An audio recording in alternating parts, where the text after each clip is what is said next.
होलिका दहन की पौराणिक कथा। प्राचीन काल में प्रलय के समय भगवान विष्णु ने अपने परम भक्त प्रहलाद को बचाने के लिए नरसिंह अवतार धारण किया था। प्रहलाद के पिता हिरण्यकश्यप राक्षस कुल के थे, जो असुर कुल में एक बड़े राजा थे। हिरण्यकश्यप ने अपने शासन में हर किसी को विष्णु पूजा करने से प्रतिबंधित किया था।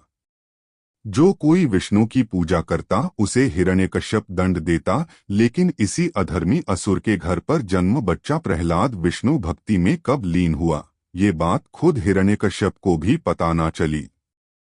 भक्त प्रहलाद को मारने के लिए व्यूह रचना। जब प्रहलाद को विष्णु भक्ति में लीन हिरण्यकश्यप ने देखा तो उसे तुरंत पूजा छोड़ने को कहा, लेकिन विष्णु भक्त प्रहलाद ने अपने पिता की एक ना मानी। अपने ही पुत्र को विष्णु भक्ति में लीन देखकर हिरण्यकश्यप क्रोधित हुआ। हिरण्यकश्यप को लगा, यदि ये बात दूसरे राज्यों में फैलेगी तो लोग यही कहेंगे कि दूसरों को भक्ति मार्ग का रास्ता छोड़ने के लिए प्रताड़ित करने वाला असुर राजा अपने पुत्र को न संभाल सका।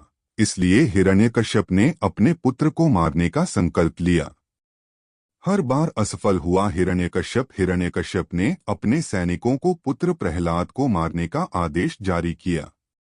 सैनिक भी प्रहलाद को लेकर बियाबन पहुंचे और उसे हाथी के पैरों तले कुचलने फेंक दिया, लेकिन एक भी हाथी का पांव प्रहलाद पर ना पड़ा। इसके बाद प्रहलाद को ऊंची चोटी से नीचे फेंका गया, फिर भी प्रहलाद का बाल बांका ना हुआ। सैनिकों ने थक हारकर प्रहलाद को गहरे समुद्र में फेंका, लेकिन इस बार भी प्रहलाद के रक्षक भगवान विष्णु ने उसे बचा लिया। हर बार सैनिक प्रयास करते और हर बार विष्णु किसी न किसी रूप में आकर प्रहलाद को बचा लेते।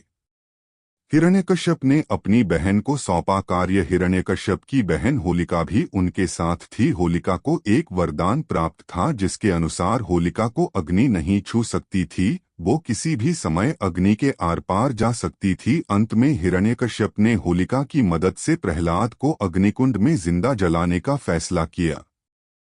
होलिका ने अपने वरदान के घमंड में चूर होकर प्रहलाद को गोद में बिठाया और लकड़ियों के बड़े ढेर पर बैठ गई। सैनिकों ने प्रहलाद और होलिका को लकड़ियों से ढका और आग लगा दी, लेकिन भगवान की अद्भुत इच्छा शक्ति से होलिका का वरदान उस दिन काम न आया, क्योंकि वरदान से किसी का अहित हो रहा था।